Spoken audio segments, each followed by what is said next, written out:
তবে একজনের কপাল খুলেছে দেখলাম, শুনছেন না? হ্যাঁ, কারবালার ইতিহাসেও ঠিক এরকম একটা দেখা গিয়েছিল। একজনই ফিরেছিল, হুরবিনে জিত। শুনছেন তো নাকি? হ্যাঁ,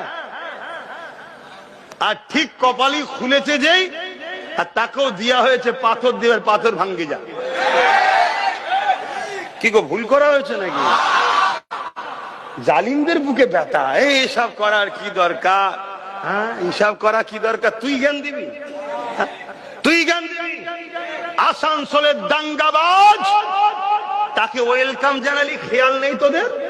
হ্যাঁ, ইন্টারন্যাশনাল ধর্ষক, তাকে ওয়েলকাম জানিয়েছিস, খেয়াল নেই তোদের? একে তবুও তো 2 মাস ধরে তওবা তিল্লা করিয়ে মাজা ঘষা করে যাদের উপরে জুলুম হয়ে তাদের কাছে ক্ষমা টমা চেয়ে তারপরে লিয়া হয়েছে। যার গেছে সে মাফ করে দিয়েছে, তোরা তো বুক ফাটছে কেন রে? তার মানে ব্যাপারটা উল্টো, মানে হালে পানি চলে গেছে, মাথায় বাজ পড়ে গেছে, খোদার গজব পড়বে এরপরে।